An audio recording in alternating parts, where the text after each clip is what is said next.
من فقط یه بار میتونم محصولتو بفروشم بار اول. بقیهش محصولی که اون داخله. اگر محصولش خوب نباشه دفعه دوم کسی نمیخره و دفعه دوم از دفعه اول مهمتره.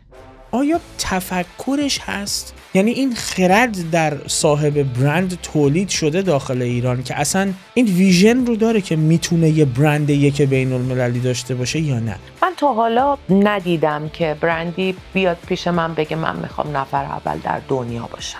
تو انگلستان هم کار کردید. از یه بازاری که بین المللی بوده برندها این گونه فکر میکردن وارد یک بازار به قول شما سنتی شدید. بحران مجسم و مجسمه بحران این دقیقاً. خیلی به این فکر نیستم که چقدر میتونست راحت تر باشه من اگه مثلا تو گوگل کار میکردم، چقدر میتونست راحت تر باشه من تو سونی کار میکردم. ویژن منم برای خودم یه چیزیه که تا زنده هستم توی مملکت خودم برند بسازم. میشه خلاق شد یا باید خلاق بود؟ تو در آینده ما مجله هایی که اینجوری کاغذی باشه و چاپ بشه و بذاری تو دکه بفروشی نخواهیم داشتا. گفتم چی داره میگه؟ مگه میشه؟ کامپیوتر اومد یک ترس عظیمی همه رو فرا گرفت که این قراره چی بشه و الان دقیقاً تو همون موقعیتی. من بزرگترین بلند پروازی اینه که برند ایرانو دیزاین کنم. ولی اون موقعی که من بچه بودم این امکان وجود داشت که یه نفر ملکه بشه. من می‌خواستم ملکه بشه. فکر می‌کنم به خاطر درخواست شما امکانش حذف شد.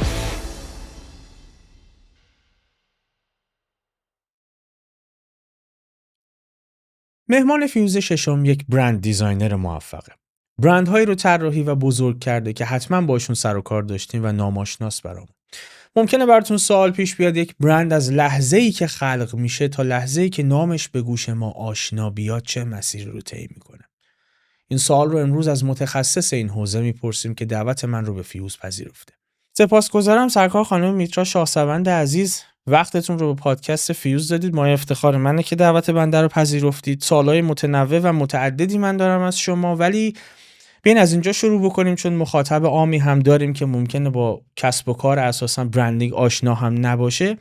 بفرمایید که چه میکنید و اصلا چرا این کارو میکنید؟ سلام عرض میکنم خدمتون. خیلی ممنون از فرصتی که در اختیار من قرار دادین. من طراح برندم، برند دیزاینر، یا بخوام خیلی دقیق تر بگم برند دیزاین دایرکتور هستم. یعنی کسی هستم که همه سازوکارهایی که منجر به آفرینش برندها در دنیای امروز میشه رو به هر حال یک دیزاین دایرکتوری باید مدیریت بکنه. شغل اصلی من اینه. دفتر طراحی برند خودم رو دارم، با برندهای زیادی کار کردم، در انگلستان کار کردم، در ایران کار کردم و شغلم در واقع اینه. حالا اگه توضیح بیشتری لازمه بیشتر توضیح بدم. قطعاً من نیاز دارم به تعریف از برند، چون من تعاریف متعددی از برند خوندم و شنیدم ولی خب تعاریف محدود کننده‌ای هستن. میخوام بدونم تعریف شما از این مفهوم برندی که قرار دیزاینش بکنید چی هست؟ ببین اولین چیزی که برای من سواله اینه که ما چرا احتیاج به تعاریف دقیق و نوشته شده راجع به هر چیزی ممکنه داشته باشیم، بلکه این تعاریف عوض میشن. یعنی مثلا ما یه تعریفی از برند داریم، برند آن چیزی نیست که شما میگویید، برند چیزی است که آنها میگویند. خب این یه تعریفیه که همه هم ازش دارن استفاده میکنن، ولی من ترجیحم اینه واسه یه کانسپتی به بزرگی برند ما یک درکی داشته باشیم ازش به جای اینکه تعریفش بکنیم. به نظر من اون چیزی که برای شما یک شخصیتی داره، یعنی میخواد یک وسیله‌ای باشه، یه پروداکتی باشه، آب میوه‌ای باشه که استفاده میکنین، برای شما یک شخصیتی داره و شما میدونی که یک سری توقعاتی رو میتونی ازش داشته باشی که اون بر اساس اون توقعات شما رفتار خواهد کرد. مثلا شما از یک آب پرتقال توقع دارید که خوشمزه باشه، اون خوشمزگیشو برای شما داره.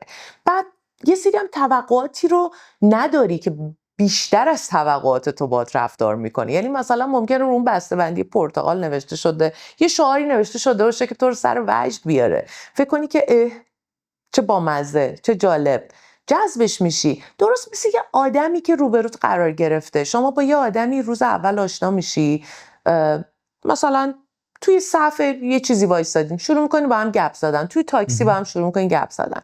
هر چقدر این گفتگو منجر به این بشه که تو فکر کنی من چیزای مشترک بیشتری با این آدم دارم، بیشتر اون دوتا آدم به هم جذب میشن که با هم بیشتر حرف بزنن، با هم دوست بشن، با هم دیگه ارتباطشون رو حفظ بکنن. برندام همینن. باید برندها منتها اینقدر باهوش باشن که حدس بزنن که مخاطبشون چه نیازی داره، ازشون چه توقعاتی داره و اون توقعات رو پشت سر هم باید برآورده بکنن و حتی حدس بزنن توقعات آتی مصرف کننده رو و بتونن بهتر و بهتر و بهتر بشن، جذابتر و جذابتر و جذابتر بشن. حالا این برند ممکنه من باشم، شما باشی، ممکنه این دفتر باشه، برند ممکنه این شهری باشه که من توش دارم زندگی میکنم، ممکنه این برند یک کشور باشه. هر چیزی میتونه یک برند باشه. یعنی یه زمانی که من شروع کرده بودم کار برندینگ واقعا همه میپرسن این برند که میگن چیه. الان دیگه همه یه جورایی آدمای کوچه خیابونم باشون صحبت بکنی میدونن برند چیه، فقط نمیتونن تعریفش بکنن. پس اگه بدونیم برند چیه نیازی هم به تعریف خاصی ازش نداریم. مثل برای من برند پینوکیو، همه جام گفتم. پدر ژپتو صاحب برنده، یه تخت چوب پیدا میکنه ازش پینوکیو رو میسازه. پینوکیو وقتی شما براش چشمانداز تعریف کنی، مأموریت تعریف کنی، مأموریت پینوکیو این بود که بچه خوبی باشه، اینقدر بچه خوبی باشه که از یه عروسک چوبی تبدیل به بچه واقعی بشه، دروغ نگه. یه سری تعاریفی براش شده بود که با دنبال کردن اون استپ ها میتونست تبدیل به یک بچه واقعی بشه. برندام همینن و برندها واقعا تک تکشون تبدیل به یک بچه واقعی میشن. من مثلا بانک سامان رو که توی خیابون راه میرم نگاه میکنم، احساس میکنم تو شهر داره نفس میکشه، یه بچه واقعی شده. و بیشتر برندهای موفقی که میشناسیم همینطورن. برای همینم من خیلی طرفدار تعاریف نیستم راستشو بخوایم. خب بنابراین اینکه شما معتقدید که یک سوبژه وقتی یک سابجکتی وقتی کاراکتر پیدا میکنه، وقتی داستان پیدا میکنه، میتونیم ازش به عنوان یک برند یاد بکنیم. سوال اینه، اتفاقا مثال آب پرتقالی که زدید مثال خوبی بود. اینکه خب ما ازش انتظار داریم احتمالاً نارنجی باشه، ترش و شیرین باشه و خب انتظار بیسیک ما از در حقیقت آب پرتقالی همچین چیزیه، اما اون طراح برنده که میتونه تفاوت‌ها رو رقم بزنه بین این پروداکت و اون پروداکت. مسئله من اینه که شما هم با برندهای بزرگی کار کردین، هم برندهای بسیار رو بزرگ کردید. بنابراین شما فرایند داستانگویی برای یک سوبژه، برای یک سابجکت رو میشناسید به خوبی.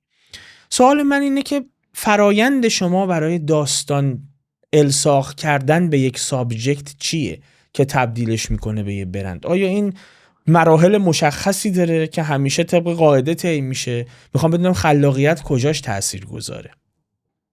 این معمولاً داستان‌های برندها یه جوری هریتیج یا میراثشون بوده از قدیم و ندیم. یعنی بیشتر برندهای خارجی هم که شما میبینین داستانش داستان صاحبای برنده. داستان اینه که اینا کجا اومدن.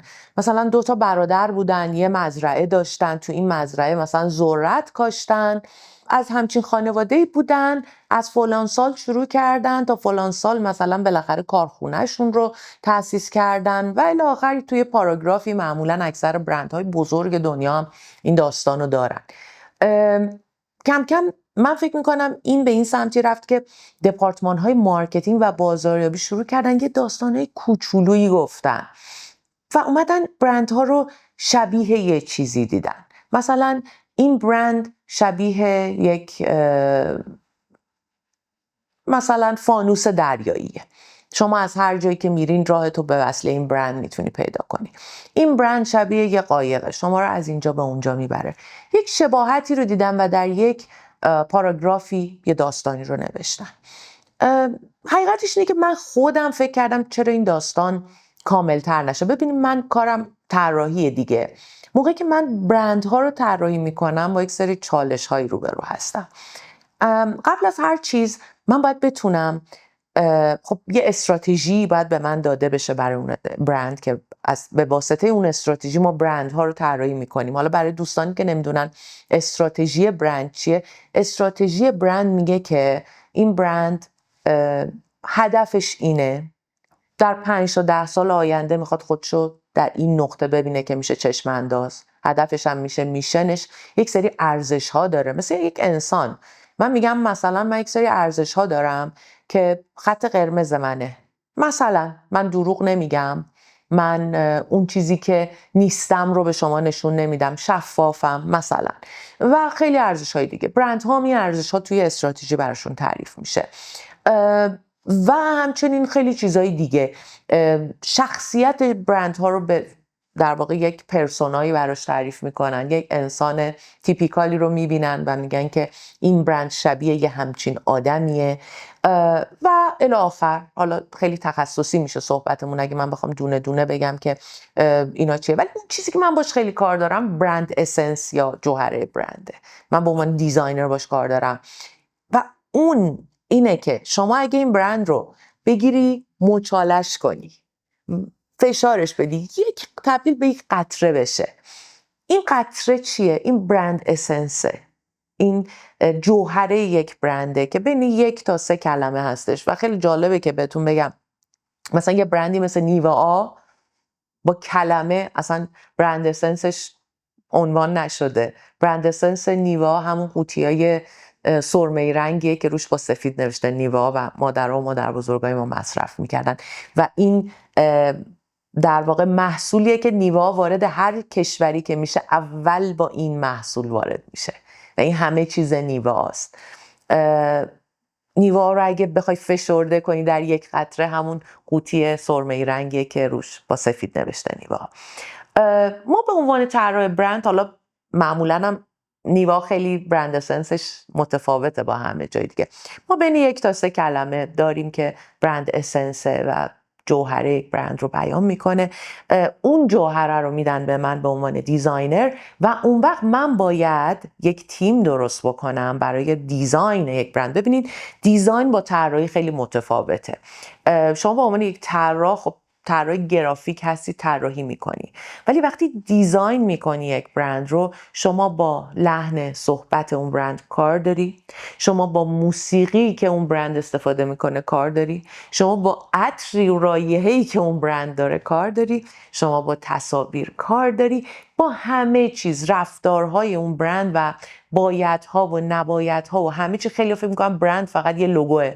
نه، لوگو کوچکترین چیزیه که یک برند داره، خیلی چیزاست. ما پینوکیو رو بهش جون میدیم به عنوان برند دیزاینرها و با خیلی چیزا سر و کار داریم. خب این استراتژی که داشتم میگفتم که میاد دست من، خب من باید یک تیم بسیار بزرگی رو بریف کنم. یه موقعی یه تیم آرکیتکت هم، معمار هم اضافه میشه. ببینیم مثلا یه برندی مثل ناتلی، ما یک تیم معمار داشتیم که کلیه شعب این برند رو برندد کرد و طراحی کرد و خب به هر حال این همنوا کردن تمام این تیم ها و تمام این گروه ها کاریه که یک دیزاین دایرکتور برند باید انجام بده.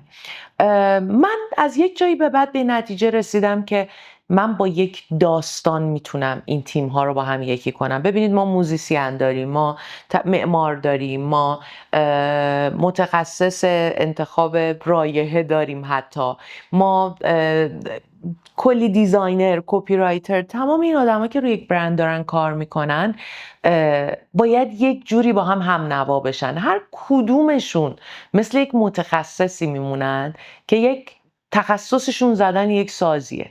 یکیشون فلوت خوب میزنه، یکیشون پیانیسته، یکیشون چلو میزنه، یکیشون، شما فکر کنید هر کدوم از این آدما تو رشته خودشون بهترینن، ولی اگه هر کدومشون بخوان ساز خودشون رو بزنن، نهایتاً یک آواز و یک نوای در هم و بر همی شنیده میشه. کار دیزاین دایرکتور اینه که اینها رو با هم نوا کنه و من خودم راستشو بخوایم برای این هم نوا کردن فکر کردم بهترین راهش اینه که ما یک داستان داشته باشیم و هممون به اون داستان وصل باشیم.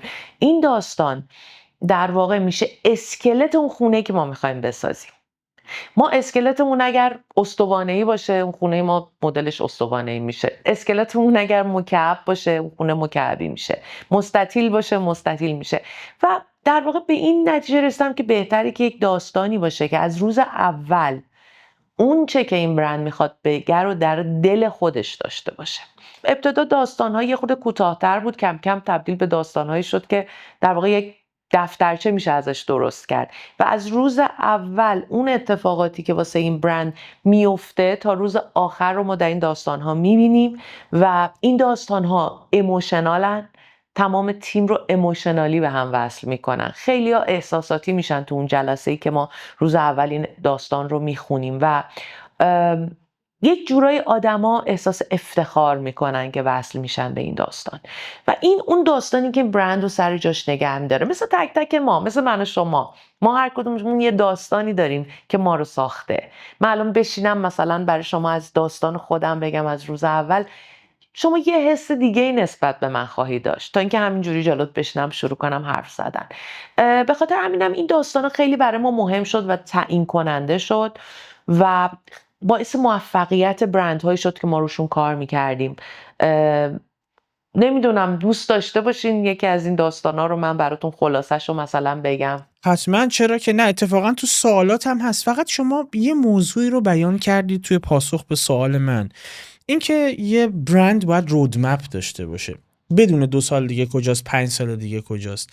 این داستان یکی از این برندها رو که من حتما به ویژه یه برند خاصی که احتمالاً مخاطب ما حتما نامش رو شنیده که مسئولیت طراحی این برند به عهده شما بوده، برند بسیار موفقی هم هست، حتما میخوام از شما که داستان اون برند رو برای ما تعریف بکنید. ولی این موضوعی که شما ذکر کردید برند باید رودمپ داشته باشه، منو درگیر چالش فکری میکنه خانم شاهسوند. اینکه این شاید بیرون از ایران به واسطه پایداری شرایط اقتصادی یه مقدار راحت تر باشه که یک صاحب برند وقتی که میخواد بره سمت این ماجرا بتونه تخمین بزنه یا حداقل برنامه ریزی کنه که 5 سال دیگه کجاست. خب توی ایران این مسئله یه ذره دشواره، یعنی جدا انقدر سرعت تغییر و تغیرات به ویژه از منظر اقتصادی زیاده که شما 1 ماه بعد رو شما سخت میشه پیش بینی کرد. یعنی ممکنه یه نفر خونه‌شو امروز یه نفر ممکنه خونه‌شو امروز بفروشه که یه مقطعی اگر خاطرتون باشه چند سال پیش این اتفاق افتاد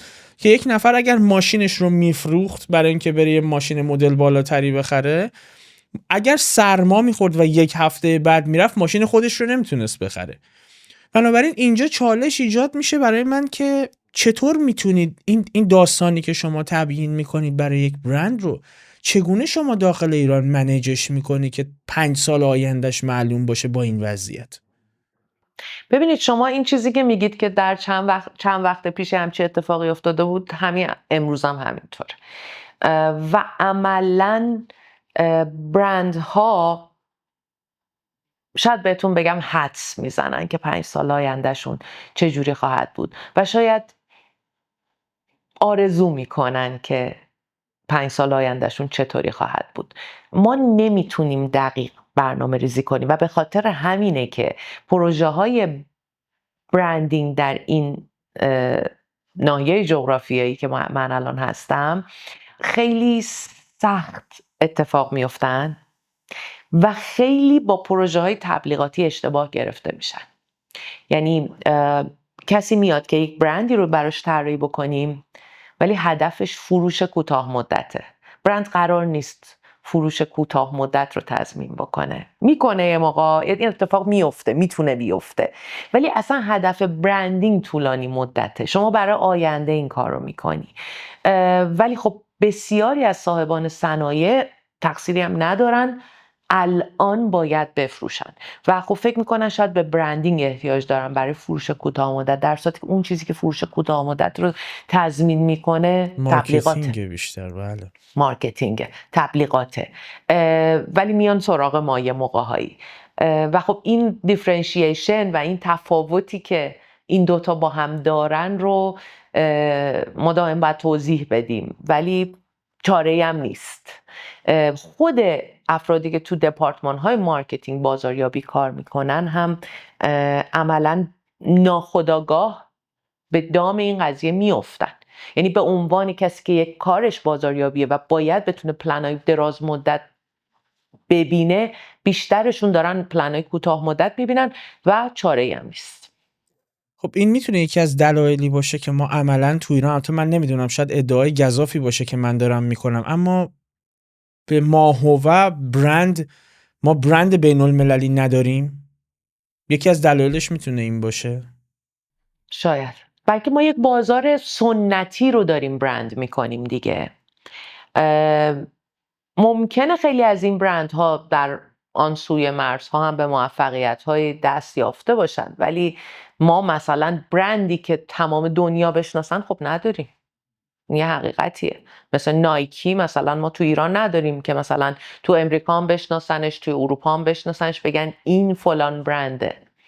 برای که امکاناتشو نداریم، برای که مواد اولیه‌شو نداریم، نه اینکه تواناییشو نداشته باشیم. بسیاری از بچه‌ها و دوستانی که دارن کارهای طراحی برند میکنن اینجا جوایز بین المللی میگیرن، ولی خود اون برند اونقدر شناخته شده نیست. که یکم اینو برای من باز میکنید خانم شاهسوند؟ برای من مسئله است که ممکنه یکی از دلایلش این باشه که نمیتونن متقن بگن که ما یه همچین رودمپی داریم 5 سال دیگه تو فلان نقطه این و نمیتونن سرمایه گذاری بلند مدت کنن.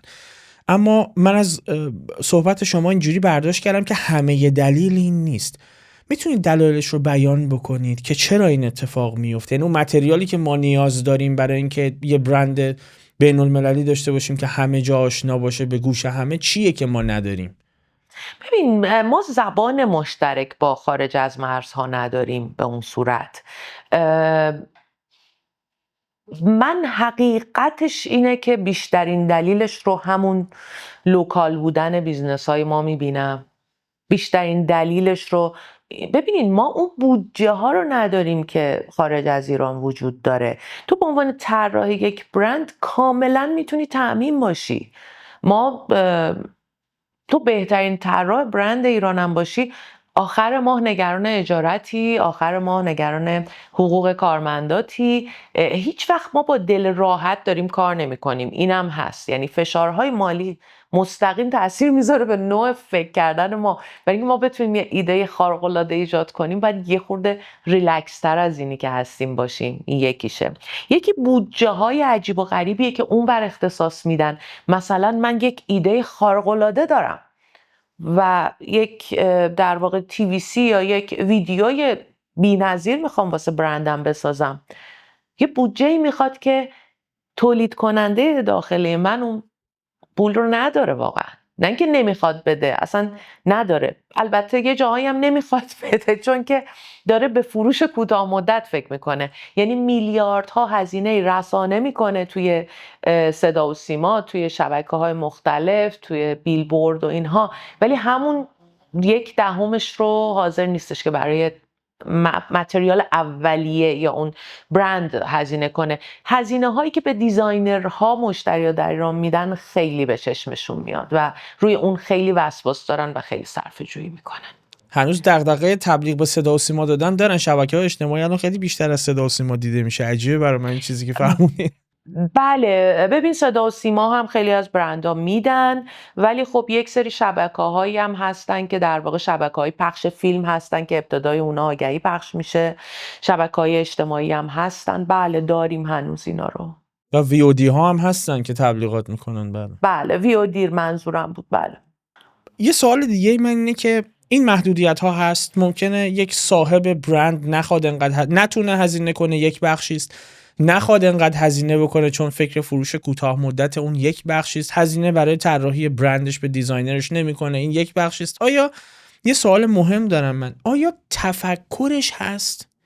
یعنی این خرد در صاحب برند تولید شده داخل ایران که اصلا این ویژن رو داره که میتونه یه برند یک بین المللی داشته باشه یا نه؟ تفکرش هم برای برندش لوکاله؟ من تا حالا ندیدم که برندی بیاد پیش من بگه من میخوام نفر اول در دنیا باشم.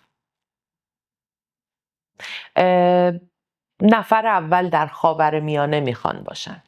هنوز اون جرأت وجود نداره که بگیم من میخوام اولی دنیا باشم، چون نه تنها جرأت، شاید به نظرشون خیلی خام بیاد این آرزو و بلند پروازانه بیاد که من میخوام نفر اول در دنیا باشم. هنوز خب طبیعیه که ما پله‌های زیادی داریم تا بریم نفر اول در دنیا و یک سری چیزایی لازم داره که الان در اختیار ما نیست. خیلی چیزا ولی این دریافت وجود داره که یک برند خوب میتونه چه برندی باشه، ولی خیلی برای من پیش اومده که سفارش دهنده ها میان دفتر و میگن من یک برند بوک میخوام. برند نمیخوان، برند بوک میخوان خیلی هاشون. خب شما تو انگلستان هم کار کردید، یعنی تجربه کار در انگلستان رو، تحصیلات تکمیلی شما اصلا در انگلستان بوده و تو اون محیط کار کردید. شما چطور میتونید این چالش رو اینجا مدیریت بکنید؟ یعنی با اون نگاه برگشتید ایران، دارید کار میکنید و خب از یه بازاری که بین المللی بوده، برندها این گونه فکر میکردن، وارد یک بازار به قول شما سنتی شدید. با این دریافت ها و این تصورات از یک صاحب برند چه شکلی این رو مدیریت میکنید؟ چون من جایی توی فکر کنم یکی از سخنرانی های شما این رو شنیدم که به خلاقیت در بحران اشاره میکردید. این اصلا خود بحران مجسم و مجسمه بحران این دقیقاً. ما دائم در حال خلاقیت در بحران هستیم.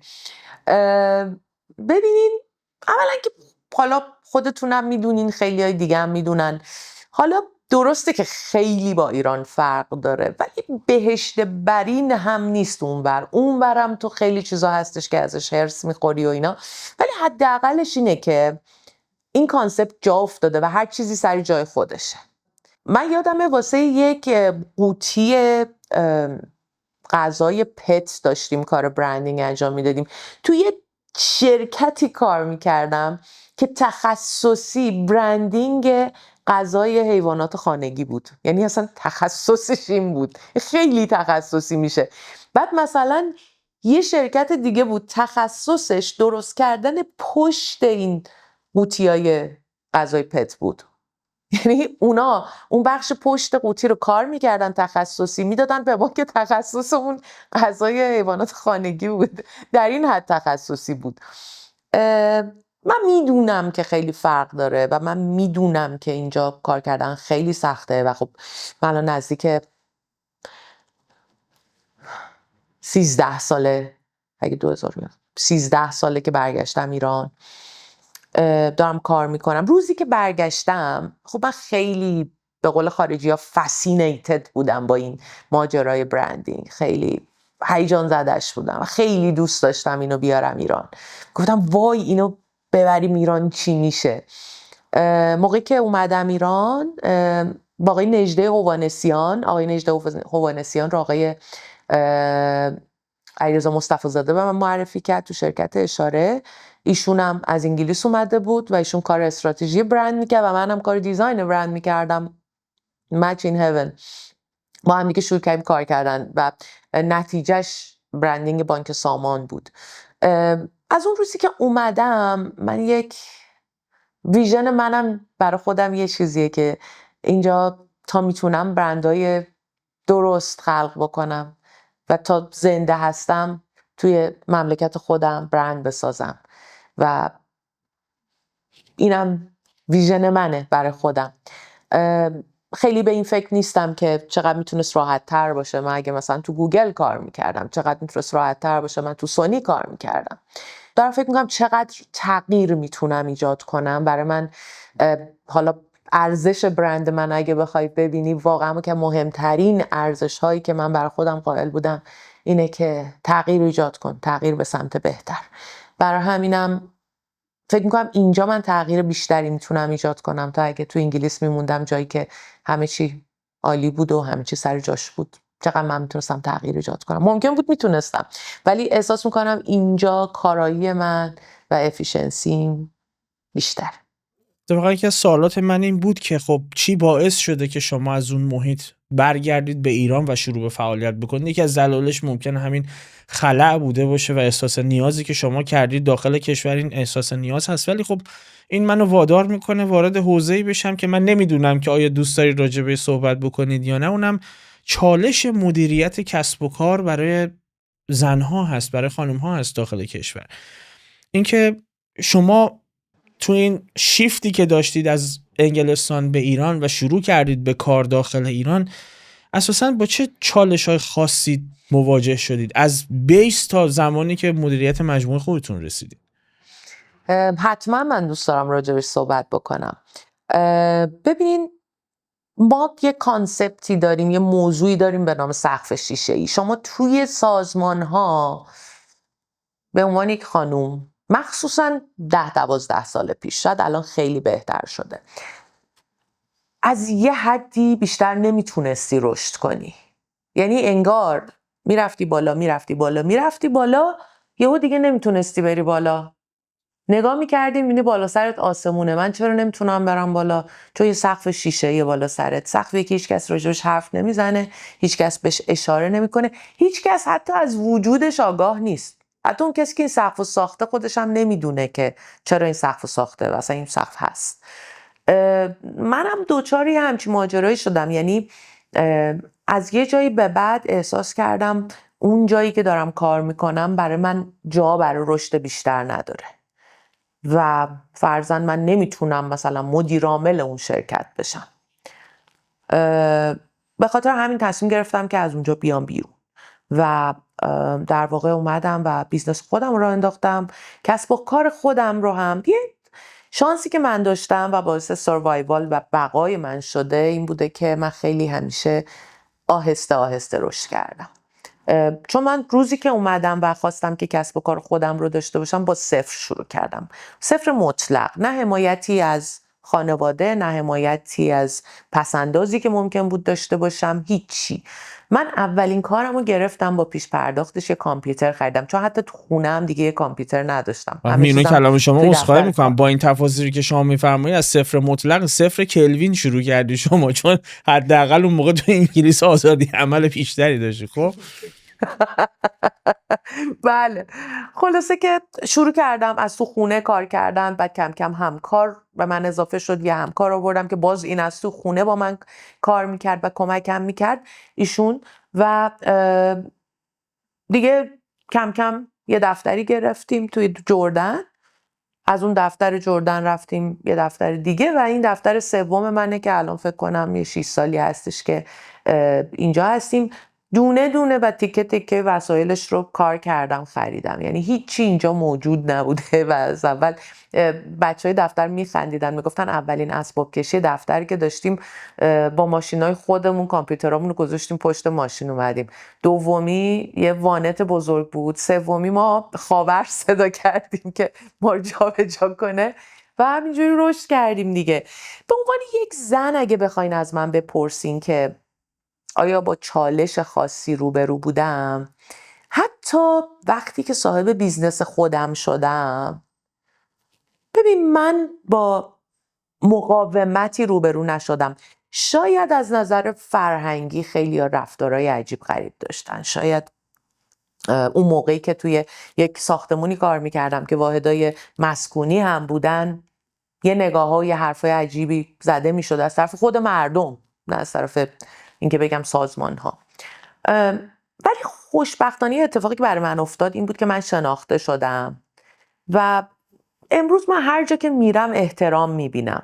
اینجور نیستش که من به عنوان یک زن کمتر باشم. ولی این قضیه وجود داشت قبلا، خیلی هم پررنگ وجود داشت.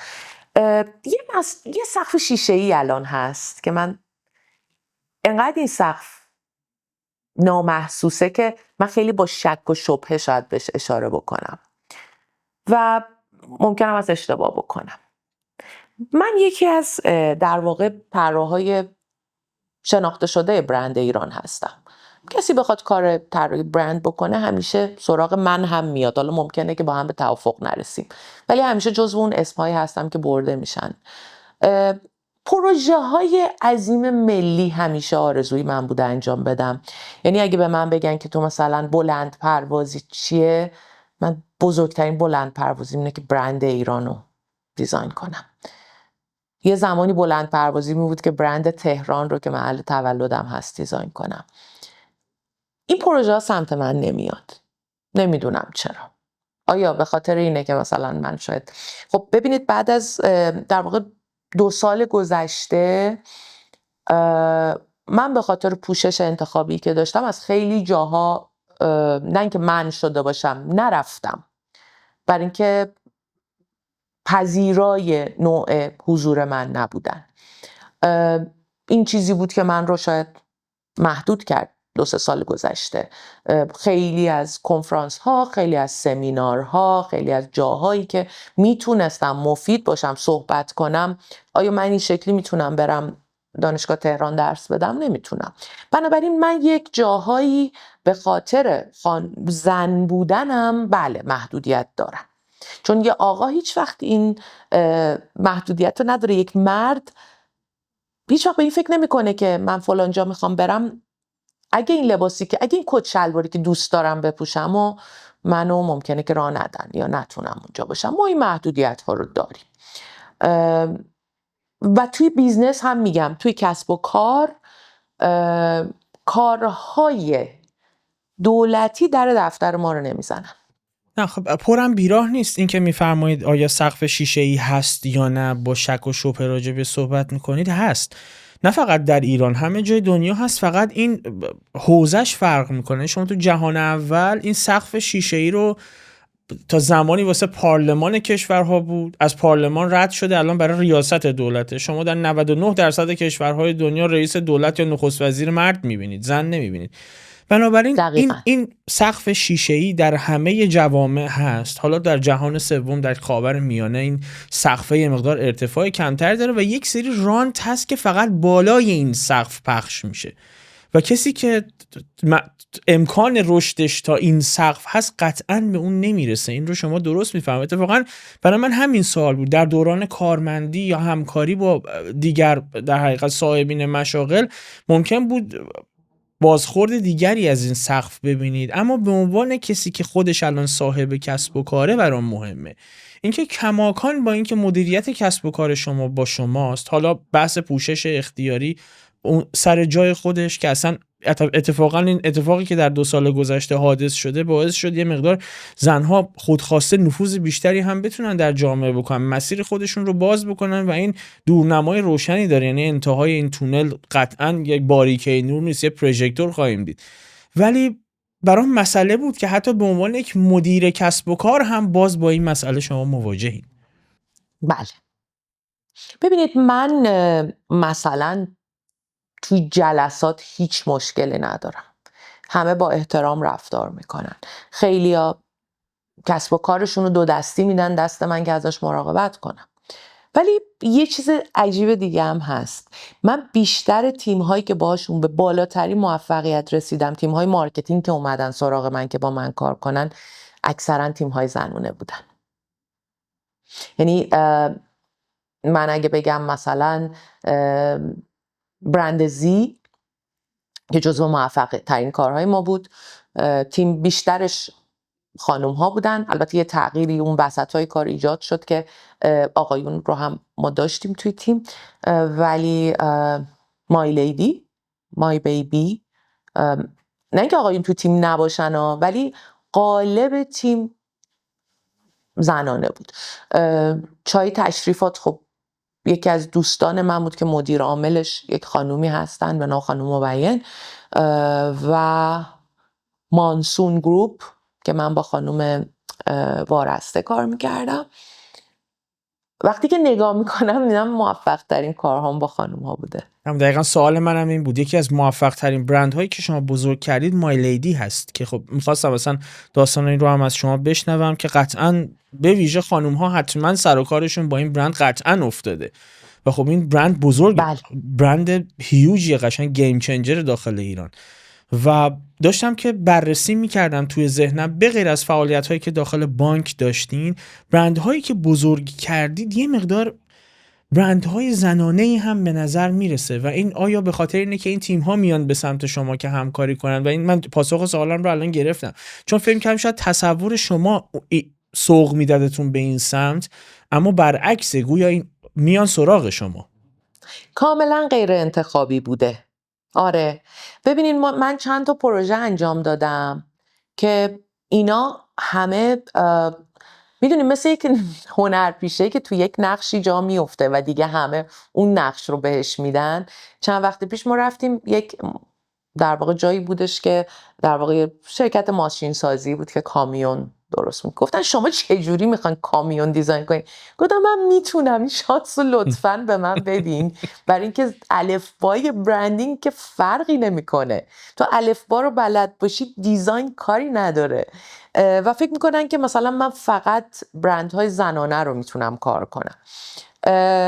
این اتفاق افتاد از مدت‌ها پیش. شاید اولین برنده که دغدغه زنان داشت سرای ابریشم بود که در واقع صاحب این برند که در واقع یک دپارتمان استور فرش بود.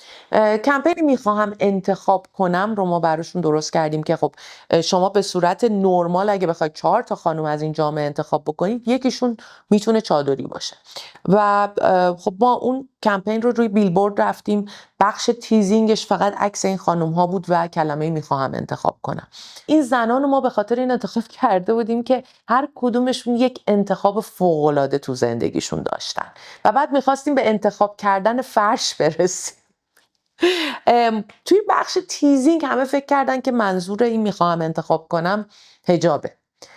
بعد یه صحبتایی شد که چرا خانومی که چادری هستش رو اینطوری نشون دادین حجابش رو، چرا اونای دیگه بهترن، ایشون اینجوری بوده اونجوری بوده.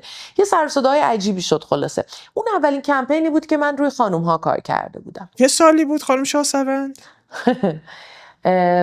خدایا فکر میکنم 96 بود، 1395 بود، حتی نه 96، 1396. چون اگه امروز این یا اتفاق میافتاد پاسختون این بود که اصلا اون دیگه چیزی نیست که ما بیان کنیم کسی بخواد انتخابش کنه یا نه. خب میفرمودید. بله، ولی اون موقع اصلا میگم همین که تصاویر این خانوم ها رفته بود رو بیلبورد بحثی به وجود آورد. خب اون اولین پروژه‌ای بودش که ما خیلی مستقیم روی خانوم ها کار کرده بودیم. ناتلی، قنادی های ناتلی، داستان برندش داستان یه دختر کوچولوه و حالا اون خودش کلی ماجرا داره که شاید یه فرصت دیگه بتونیم بگیم. بعد من روی هفته گرافیک تهران کار کردم با در واقع گرایش زنان طراح. اون یه پروژه دیگری بودش که اومدن سراغ من و بعد دیگه من روی زی کار کردم که باز اون ماجراش مخاطب اصلیش زنان بودن و بعد دیگه رفتیم مای لیدی و مای بیبی که حتی بازم مخاطبش خانوم ها بیشتر، البته نه اینکه فقط بگم خانوم ها هستن و دیگه همینجوری پیش اومد.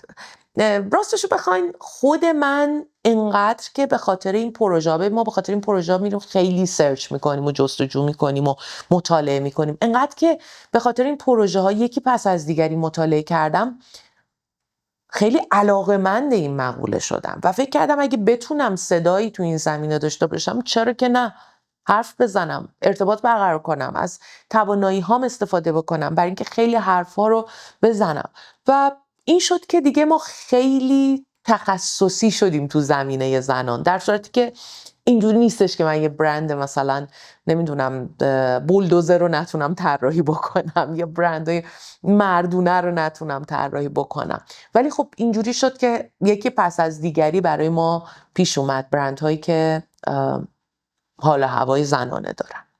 بین هنرپیشه‌هایی هم که فرمودید توی نقش فرو میرن شما میتونید احتمالاً راسل کرو باشید که هم جان نش رو بازی کنین هم گلادیاتور. خب این جذابه برای من که چون تجربه برندینگتون رفته به این سمت و کاملا میفرمایید غیر انتخابی تو این حوزه، تو کامیونیکیشن و مراودات هم چیزهایی رو میدونید و دیدید به ویژه بین خانوم ها که شاید من ندیده باشم.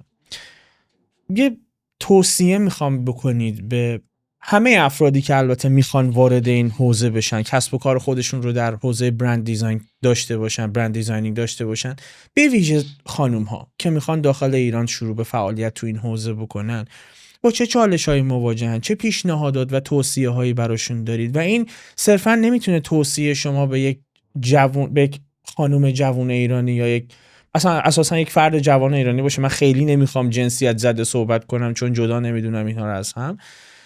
حتی این توصیه میتونه توصیه‌ای باشه که شما به خودتون اگر برگردید 13 سال عقب زمانی که وارد ایران شدید و میخواستید کسب و کارتون رو راه بندازید به خودتون میکنید. یعنی در اون زمان اگر با دانش الانتون، با تجربه الانتون بودی، چه توصیه به خودتون میکردید؟ وارد این کار نشو. خیلی کار سختیه. باید عاشقش باشی که بتونی انجامش بدی. خیلی استهلاک داره. یعنی تو یهو میبینی 3 ساله داری روی یک برند کار میکنی. مثلا همین برند مای لیدی رو که شما گفتید، ما الان وارد سال 4 یا 5 شدیم که داریم کار میکنیم. مخصوصا برندهای FMCG، برندهایی که تو فروشگاه ها تند مصرف هستن و سریع فروش میرن، اصلا یک دنیای دیگری دارن برای خودشون و تو با این رود و این جریان باید بری. تغییرات بی‌نهایته. ما حتی خود این برند مای لیدی رو در 2 مرحله ریبرند کردیم. اینقدر حساس بود. مای لیدی رهبر بازار، برند نامبر 1 نوار بهداشتی ایرانه. شوخی نیست. شما 0.01% فروشش بالا و پایین بشه و 1 ذره اشتباه کرده باشی، اصلا نمیتونی جبران کنی. به خاطر همین اگر کسی، حالا اگه بخوام نصیحت بکنم، شوخی کردم گفتم وارد این مسیر نشید، بسیار هیجان انگیزه، بسیار به قول خارجی ریواردینگه و اون روزی که بعد 5 سال برند شما میره توی شلف فروشگاه ها میشینه، نمیدونید چه حالیه. ولی خب 5 سالم براش زحمت کشیدی، 5 سال رفتی جلسه برگشتی، 5 سال شده که تا مرحله آخر طراحی رفتی، یهو همه چی به هم ریخته. ببینید مخصوصا تو ایران ما چون یه سری چالش های تولید هم داریم دیگه. مثلا ما هر چی که دلمون بخواد نمیتونیم تولید کنیم، هر بسته‌بندی که دلمون بخواد ایجاد نمیتونه بشه، هر چاپی که دلمون بخواد، هر کاغذی که بخوایم، هر پلاستیکی که بخوایم نمیتونیم داشته باشیم و هر ما طرحی حتی، محدودیم. درسته؟ هر طرحی که حتی بخواید چاپ هر کنید. طرحی شما وقتی که متریالت مثلا پلاستیک داری رو پلاستیک چاپ میکنی، ما جلسه پشت جلسه، شاید 10 جلسه داشتیم بابت اینکه به ما متخصص چاپ بگه که گوشه این آبرنگی که این کارو داری میکنی نمیتونه اینجوری باشه، باید اینجوری باشه. نه نمیتونیم روی پلاستیک، مخصوصا چاپ روی پلاستیک، چاپ روی قوطی فلزی، ما اصلا هر کاری که دلمون بخواد اصلا نمیتونیم بکنیم. خیلی محدودیت وجود داره. ولی خب همه این محدودیت ها هم به هر حال رشد میده ما رو و وقتی که میبینیم با تمام این محدودیت های محصول داره روی شلف میفروشه، سراسر جوی و لذت میشیم. اینم بگم اینجور کارها کار طراح فقط نیست. مارکتینگ و دیزاین در دست هم دیگه هستن. یک سمت کارش رو درست انجام نده، اون یکی سمت باخته. من همیشه به مشتریام میگم من فقط 1 بار میتونم محصولتو بفروشم، بار اول. بقیهش با خودته، بقیهش محصولی که اون داخله. چون من زیباترین، درستترین، تو د پوینت ترین بسته‌بندی رو تولید بکنم برای اینکه بشینه رو قفسه فروشگاه ها، اگر محصولش خوب نباشه دفعه دوم کسی نمیخره و دفعه دوم از دفعه اول مهمتره. اگر داستانی که شما براش تعریف میکنید برای اون برند طبق چیزی که فرموده بودید با کوالیتی و درون مایه اون برند همخوان نباشه، قطعا داستان احتمالاً محکوم میشه به عدم صداقت حتی. 100%. و خب خیلی مهمه که کسایی که میخوان وارد این مسیر بشن، حالا مخصوصا جوانها، همه این چالش ها رو ازش آگاه باشن، عاشق این کار باشن، خودشون رو آگاهی بدن، دانش کسب کنن در این رابطه. اولین چیزی که به هر کسی که میخواد وارد این رشته یا رشته های مشابه هر رشته‌ای بشه میخوام پیشنهاد بکنم به جوانترها، زبان انگلیسیه، برای اینکه اطلاعات دست اولی که شما میتونید به دست بیارید از دنیا به زبان انگلیسی و روی اینترنته. هر چقدر بهتر بتونین مقاله بخونین، بتونین بهتر جستجو بکنین، خودتون رو با تکنولوژی های روز به روز بکنید، میتونید تو این رشته موفق تر باشید. من الان خودم دارم میبینم من یک جاهایی عقب موندم و الان چند وقته یه حالی هم که من باید برم یه سری چیزا رو یاد بگیرم برای اینکه دنیا تون داره عوض میشه. چالش های خودشو داره. من پیشنهادم اینه از روز اول به این فکر نکنن که خب ما اینجوری بودیم، ما دانشجو که بودیم فارغ التحصیل میشدیم میخوام برم یه دفتر بزنم، دفترم میزدیم، یه دفتر بزنم. نه، کار کنید جاهای خوب، حداقل 5 تا 8 تا 10 سال اولو کار کنید تا قبل از اینکه بخواید کسب و کار خودتون داشته باشید. من خیلی نتیجه بهتری میگرفتم اگه از روز اول، چون ما از دانشگاه اومدیم بیرون با یکی از دوستان مثلا یه دفتر داشتیم، ولی تو انگلیس من مجبور شدم برم با یک سری دفاتر کار کنم، چون اونجا که نمیتونستم دفتر خودم رو داشته باشم و این شد که یاد گرفتم. واسه همینم پیشنهادم اینه که اول با دفاتری که میتونه براتون آورده داشته باشه، با آدمهای با تجربه تری که میتونن راهنماییتون بکنن، حتما کار کنید. از دوست و آشنا و همکار و اینها یاد بگیرید تا به یه جایی برسید که اون وقت بخواین دفتر خودتون داشته باشین. ولی اینجوری هم نیستش که مثلا شما از بیرون نگاه میکنین به به میترا شاهصبا یه دفتری داره و داره کار طراحی برند میکنه. سراپا چالشه، اینم بهتون بگم. از هفته اول ماه بدن آدم میلرزه که حقوقا داره نزدیک میشه. بعد اجاره رو باید بدم، مالیات هست، بیمه هست، تمام این چالش ها رو اگر آمادش هستید بیاید.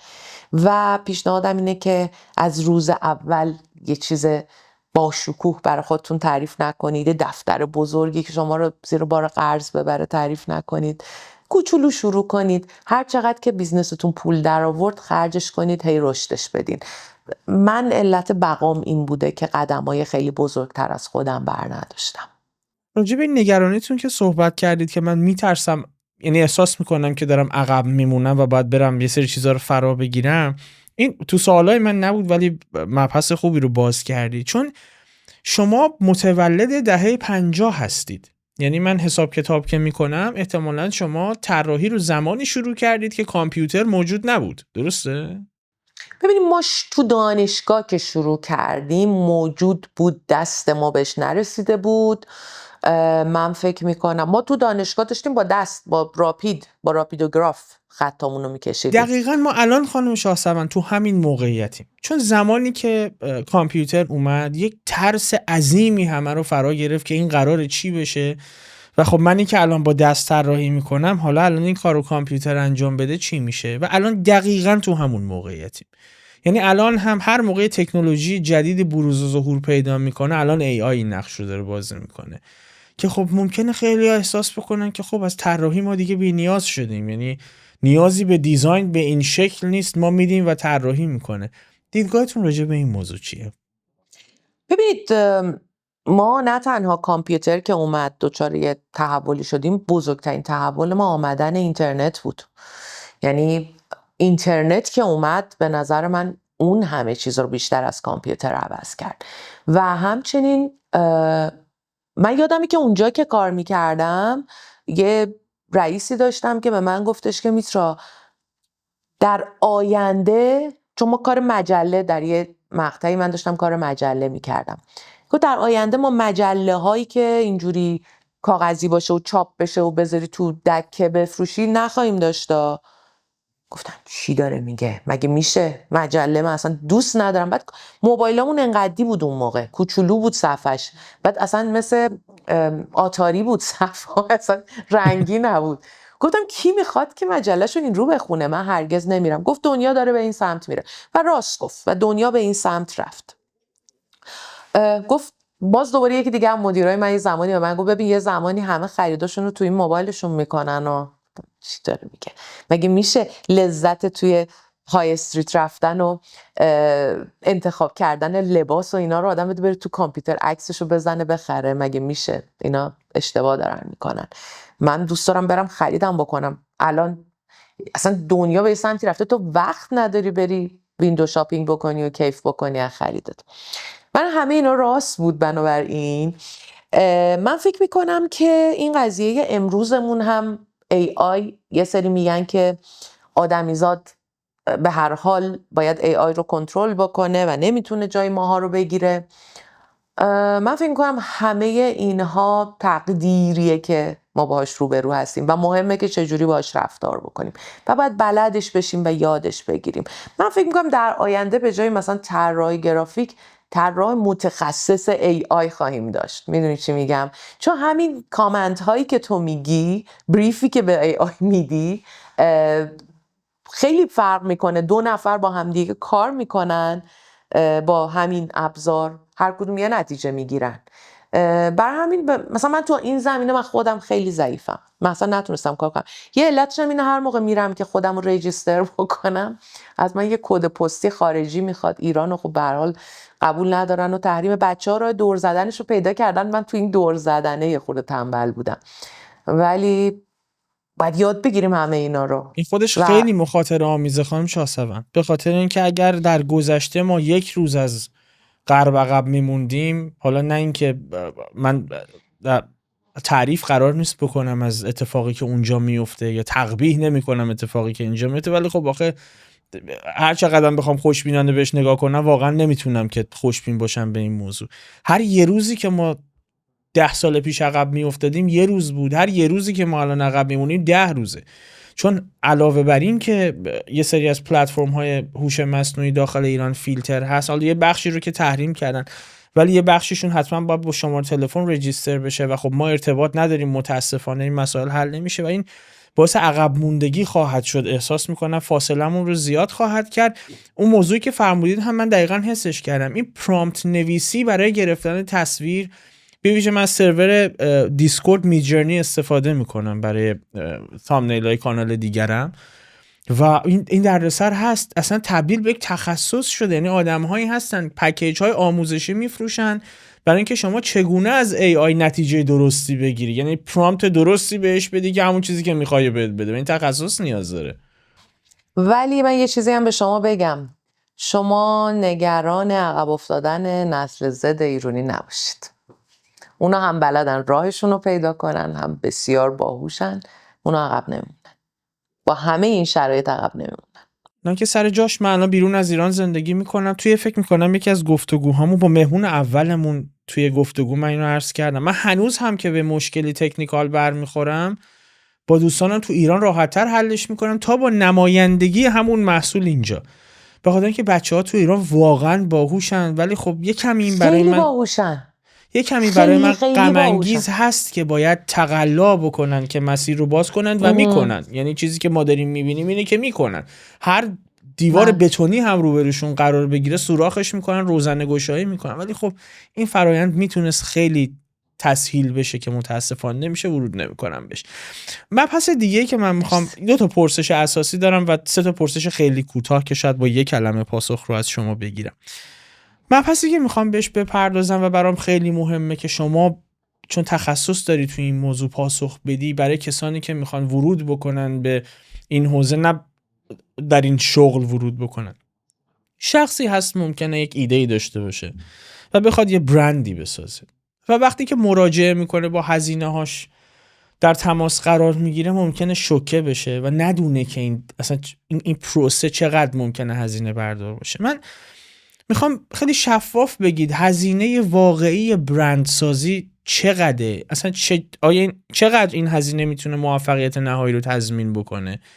و اینکه اگر کسی میاد به سمت این حوزه که برند بسازه برای خودش، این با چه سرمایه‌ای بیاد؟ یعنی باید بدونه که کفش کجاست. سقف که نداره، کفش کجاست. هیچ کس تو ایران هیچ قیمتی به هیچ کس نمیده. اونم تو همچین پلتفرم عمومی. ولی من بهتون میگم ببینید، به دلار بدید اگه ممکنه. عذرخواهی میکنم. خواهش میکنم اگه مشتریای دلاری رو سمت ما میفرستیم. آخه الان به ریال شما یه قیمتی رو اعلام میکنی برای کف، بعد یه نفر 1 سال دیگه این پادکست رو میبینه، من باید بیام توضیح بدم آقا الان این نیست، رو داستان درست نکنین. آره من اصلا دارم حرفی میزنم که بگم چرا نمیتونم بهتون قیمت اعلام بکنم. توی اروپا شما نفر ساعت دارین، هزینه دارین، همه چی مشخصه. خب توی ایران من اگه بخوام نفر ساعت و هزینه استودیومو حساب کنم، یه پروژه برندسازی چقدر طول میکشه؟ 1 سال، 1 سال و نیم، 2 سال، یه موقعی 3 سال. خب من چه قیمتی باید به شما بدم؟ چون ما خیلی ضرر کردیم از این بابت. یه سری پروژه ها بود 2 سال طول کشید، 3 سال طول کشید. اون روزی که این قراردادو بستیم قیمت خیلی خوبی قرارداد بستیم، هیچ کس به این قیمت قرارداد نمیبست. امروز هیچ اون پولی که من دارم بعد 2 سال میگیرم، یعنی تماما ضرره. ما امسال به این نتیجه رسیدیم که پروژه های برندینگ رو بیایم پله پله کنیم، اصلا بگیم ما مرحله فاز 1 قیمتش اینه، فاز 2 رو نمیدونیم، اون موقع راجبش صحبت میکنیم. به همون دلیلی که ما فردامون رو اینجا نمیدونیم. تورم بسیار زیاده، تو در طول این 1 سال هزینه‌هات خیلی میره بالا، حقوق‌ها باید خیلی بره بالا، چون اجاره میره بالا، چون بچه‌ها باید اجاره‌های بالاتری بدن، هزینه‌های بالاتری دارن و تو در طولی که داری روی پروژه با یه قیمت مشخصی گرفتی کار میکنی باید حقوق ببری بالا. بر همین تو نفر ساعتت معلوم نیست، خیلی هزینه‌هات خیلی معلوم نیست. توی ایران هم ببینین قیمت‌ها بسیار متفاوته. خب خیلی به من میگن مثلا تو از همه داری بیشتر میگیری، ولی ما قیمت‌های آخه چی بهتون بگم، ما قیمت‌های بسیار متفاوتی داریم، از چند صد میلیون تومان گرفته تا چند میلیارد، ولی نمیتونم بگم چند. حتی برای یک برند کوچیک، کسی که مثلا قصد برندسازی برای کسب و کار کوچیک هم داره، یعنی زیر مبالغ چند صد میلیون قاعدتا نباید فکر بکنه دیگه، چون به هر حال یه رودمپ نیاز داره، این باید فکر بشه بهش. شما یه ماشینه، من همیشه اینو میگم اگر یکی نمیتونه یه ماشین خوب هزینه برندش بکنه، یه ماشین خوب بندازه زیر پای برندش، بهتر سراغ این کار نیاد، چون این کار هزینه بره، چون این کار تیم داره، یه عالمه آدم از قبلش باید نون بخورن و چند تا آفیس، چند تا جای مختلف باید هزینه بشه. واسه همین واسه برند، واسه بیزنس های کوچیک برندینگ میاد تبدیل میشه به هویت بصری، به هویت تصویری. میدونین چی میگم؟ ویژوال آیدنتیتی میشه بیشتر از اون که برند سازی بشه، چون برند سازی انقدر چیزهای مختلفی درون خودش داره، انقدر ماجراهای مختلفی داره و انقدر تخصصهای مختلفی باید وارد بشن، 1 نفر 2 نفر که نیستن، هزینه داره. برای همین من همیشه به بیزنس های کوچیک پیشنهاد میکنم که اگر بودجهشو ندارن با یک هویت بصری برن جلو، برای اینکه خیلی هم هستن ممکنه با هزینه‌های بسیار پایین بهشون مثلا یه استراتژی بدن که این استراتژی ممکنه اونقدرها هم چند سال آینده به کارشون نیاد. من چند تا سوال کوتاه هم از شما دارم، یه مقدار ممکنه چالش برانگیز هم باشه. آیا پیشنهاد همکاری داشتید برای طراحی برندی که بنا به هر دلیلی ردش کنید و بعداً اون برند بزرگ بشه و پشیمون شید؟ یادم نمیاد. نه.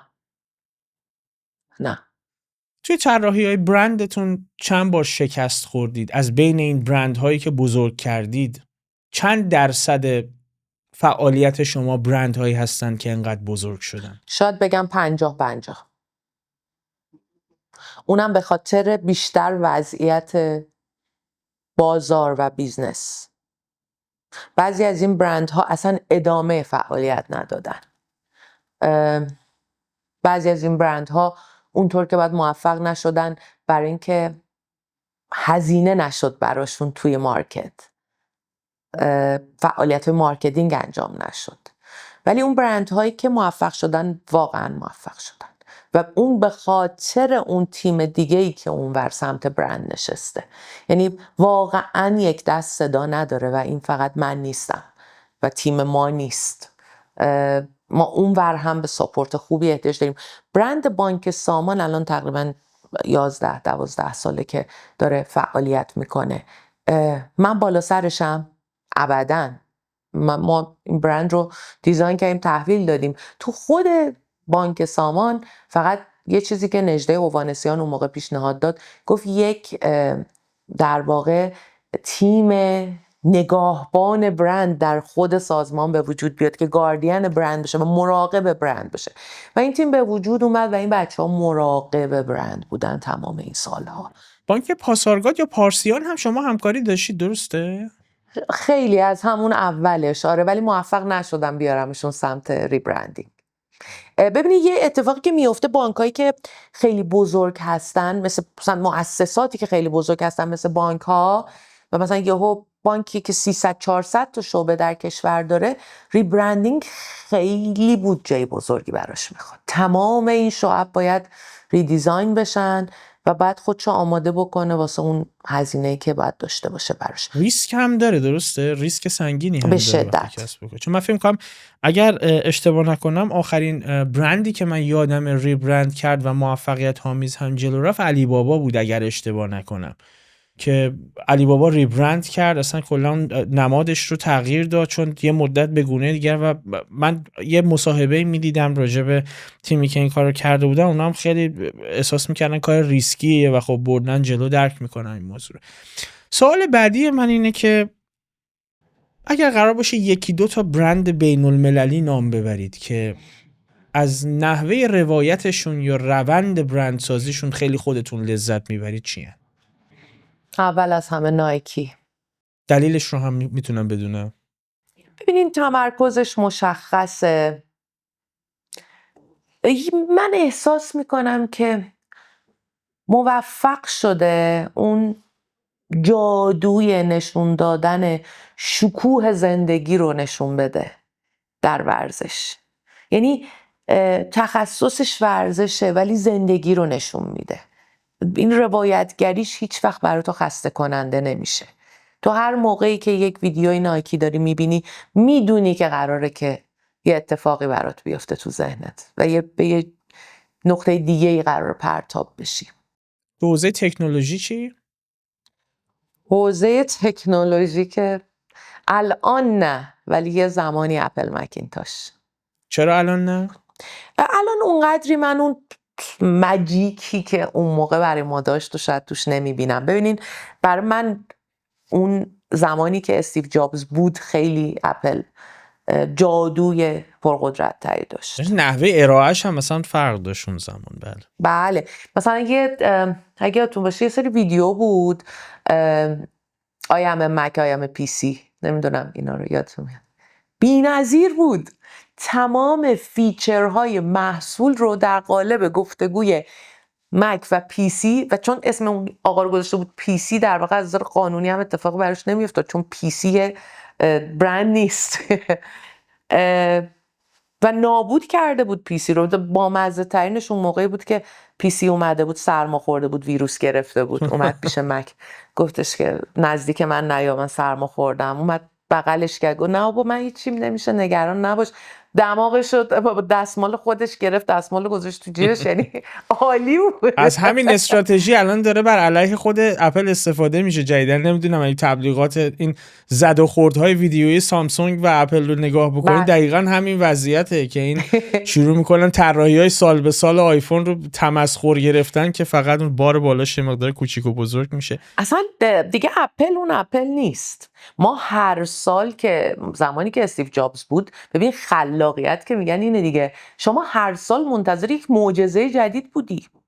هر سال یه اتفاقی میافتاد که واو، یه دفعه کامپیوترها رو رنگی کرد، عین آب نبات درست کرد داد بیرون. یه دفعه نمیدونم همون خود آی مک ها خودش ماجرایی بود. من راست شو بخوایم از موقعی که من اولین کامپیوتر مکم LC2 بود، LC2 LC3 LC4 کوادرا، مثلا اونا چیز میخورد، اونا فلاپی درایو میخورد، درسته؟ بله فلاپی درایو میخورد. و مثلا شما امتحان کامپیوتر که میخریدی، امتحانت این بود که فتوشاپش اولا ببینید چقدر طول میکشه که باز کنه، چون اصلا ما با فری هند کار میکردیم. ایلاستریتور خیلی سنگین بود. قبل از فتوشاپ فری هند بود، درسته؟ بله فکر میکنم قبل از فتوشاپ بود. بعد فتوشاپ اومد اصلا نمیشد با این کامپیوتر باش کار کرد. شما امتحان سرعت رم کامپیوترت این بود که یه صفحه A4 تو فتوشاپ باز میکردی، 2 ساعت هم طول میکشید تا باز کنه. بعد یک گرادینت میدادی مثلا از رنگ زرد به رنگ قرمز، به چقدر طول بکشه لود کنه اینو. بعد میشستی ببینید چقدر طول میکشه که این گرادینت رو کم کم کم کم بکشه.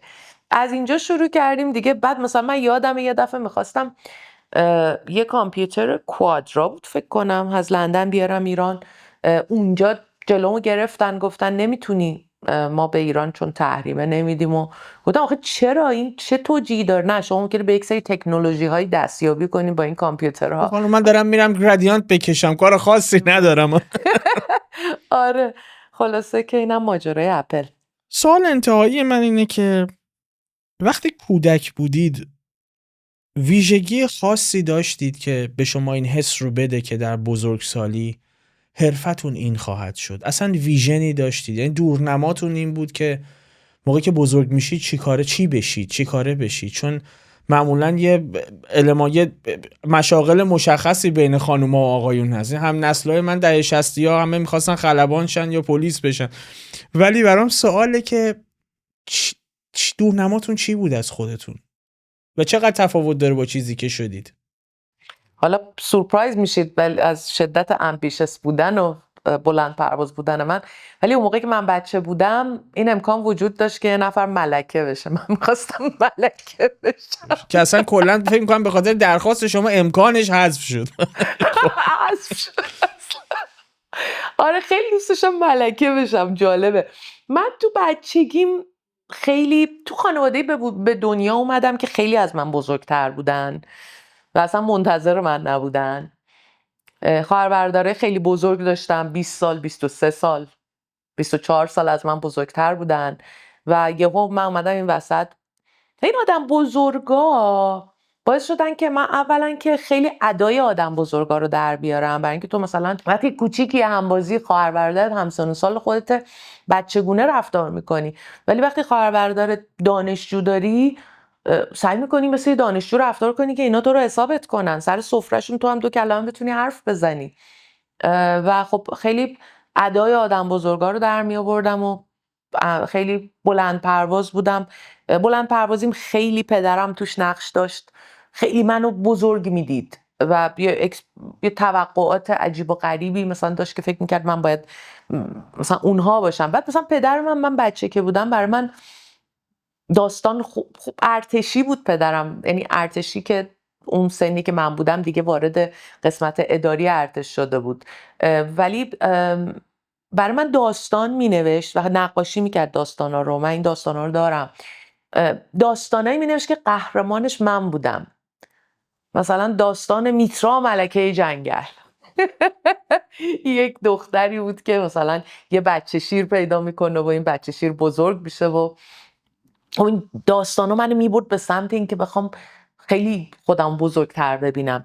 یه خاطره که من دارم، یکی از علایق بزرگ بچگی من قبل از اینکه اصلا سواد داشته باشم، من عاشق تبلیغات تلویزیونی بین برنامه ها بودم. البته این مال قبل از انقلاب بود، کوچیک بودم خیلی، شاید هنوز سواد نداشتم، شاید 3-4 سالم بود، ولی یادمه که یه دفترچه برای خودم داشتم و میشستم با دقت، یعنی باکس تبلیغات رو من پیاده میکردم. خیلی عجیبه.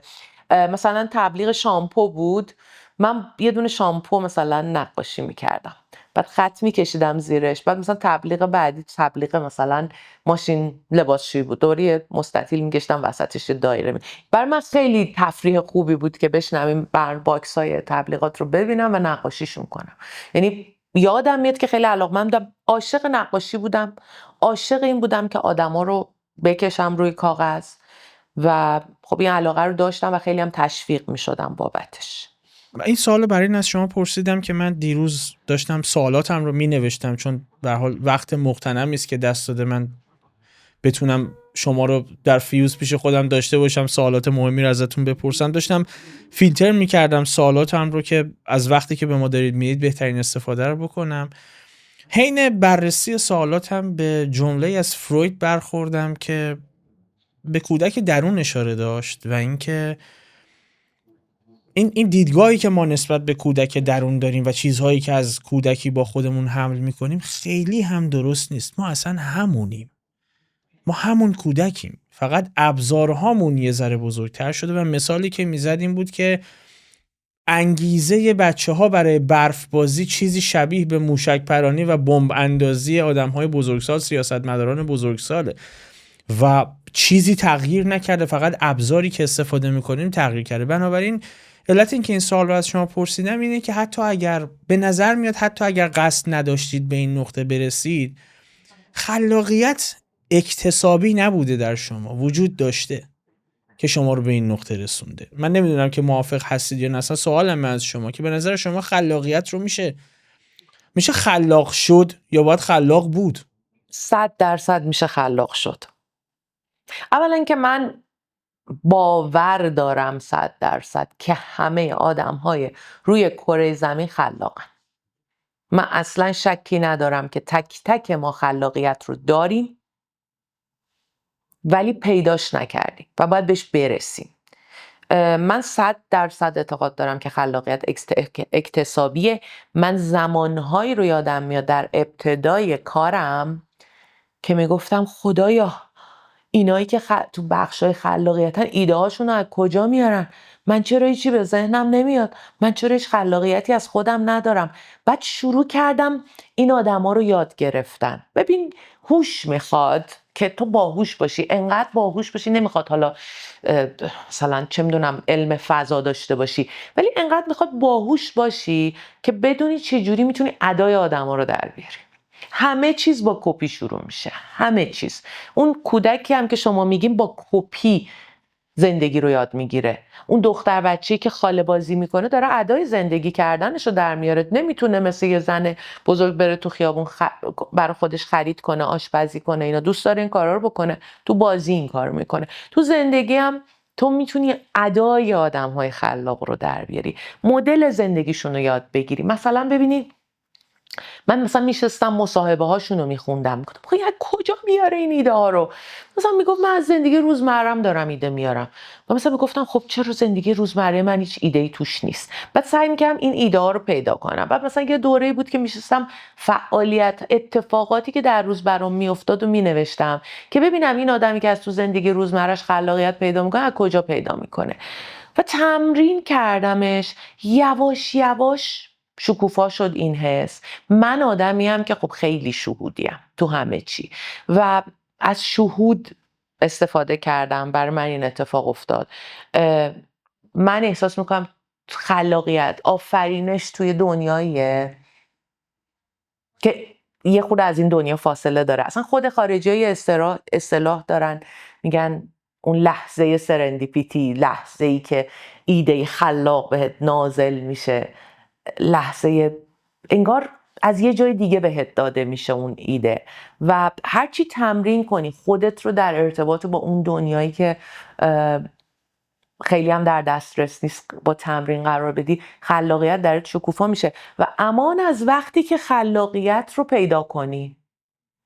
ایده ها اینطوری میاد، مشتری بریفت میکنه تو مغزت، ایده شکل میگیره. قبلا من اینطوری نبودم، هرچی دارم میرم جلو این کار داره برام آسون‌تر میشه. حالا نمیگم خیلی آدم خلاقیم ولی ایده ها میان، در صورتی که قبلا اینجوری نبود.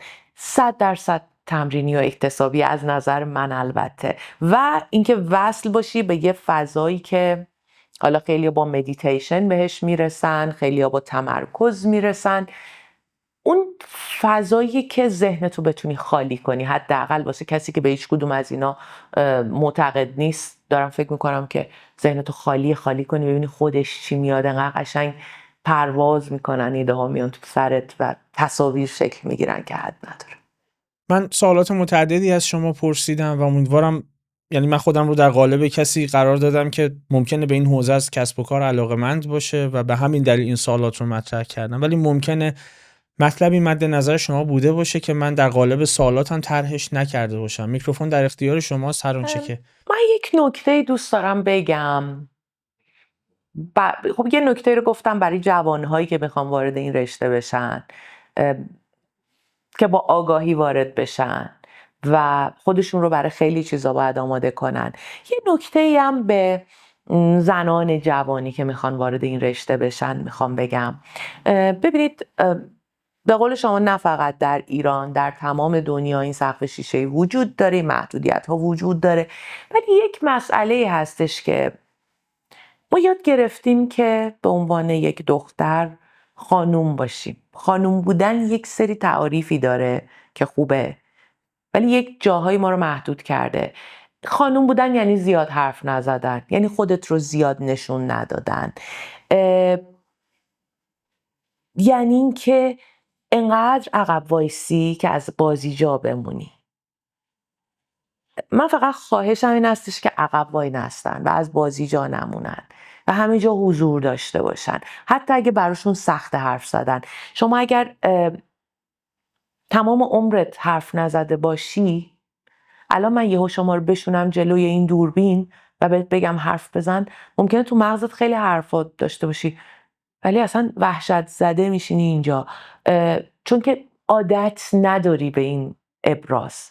من خیلی دلم میخواد حضور دخترای طراح گرافیک که کم هم نیستن و کم هم موفق نیستن رو بیشتر ببینیم. تو پنل های داوران زن رو بیشتر ببینیم. ببینید من از یک زمانی اومدم که هر اون کسی که اون بالا میدیدی و میخواستی به عنوان یک رول مدل بهش نگاه بکنی مرد بود. کم کم این داره عوض میشه. الان با زمانی که من جوان بودم خیلی فرق کرده، ولی همچنان احتیاج داریم که حضور پررنگتری داشته باشن، چون من میبینم خیلی کارهای خوب داره انجام میشه و اونقدر که باید دیده نمیشه و مطرح نمیشه و اونقدر که باید اون آدم در واقع جا براش خالی نمیشه. چون وقتی این پنل رو شما در نظر بگیری، یه عده آدم 4-5 نفر آقا روش نشستن اون بالا، یکیشون باید پاشه که خانوم بشینه و به همین نسبت ما به همکاری همکاران مردمون هم خیلی احتیاج داریم که واقعا دارن این کار رو میکنن. من در اطرافیان خیلی دیدم و خیلی دارن تلاش میکنن و خیلی دارن حمایت میکنن که اون جای خالی رو یه نفر بلند شه که این خانوم بشینه سر جاش و داریم در کنار هم این حرکت رو میکنیم. از دخترهای جوان هم میخوام که حضور داشته باشن بیشتر و اگه ما که یه خورده جلوتر از اون هستیم بتونیم کاری بکنیم، ما در خدمتشون هستیم، ولی خودشون هم خیلی دوست دارم که بخوان و بیان جلو، حتی اگه حرف زدن براشون سخته، حتی اگه فکر میکنی بری رو اون تریبون وایسی حرف بزنی خراب میکنی. مهم نیست، مهم حضورته. آینده که روشن‌تر از چیزی که ما حداقل 2-3 سال پیش تصور می‌کردیم. خانم‌ها که با جد و جهد بسیاری در حال پس زدن این محدودیت‌ها هستن. امیدوارم طبق گفته شما مردها هم این رو بپذیرن و مردها هم مسیر رو باز کنن، چون من معتقدم همش سیاست‌های کلی نیست. واقعیت اینه که یه جامعه اگر از منظر فرهنگی درست نشه، شما در موقعیت انتخاب آزاد هم قرارش بدی هی اشتباه میکنه و معتقدم که این از منظر فرهنگی باید بین آقایون هم حل بشه، چون ما اگر برگردیم به گذشته اساساً مدت‌های مدیدی است که جامعه مرد سالار داریم و همش هم در حقیقت مظهر سیاست نیست. امیدوارم که ما به خودمون هم رجوع بکنیم. من سپاسگزارم از اینکه وقتتون رو در اختیار پادکست فیوز قرار دادید. وقتتون رو هم بسیار گرفتم. امیدوارم شما هم به عنوان مخاطب، البته تلاشم رو کردم ولی امیدوارم که شما هم پاسخ سوالاتتون رو گرفته باشید. فیوز هفتم رو هم هفته آتی از دست ندید. بدرود.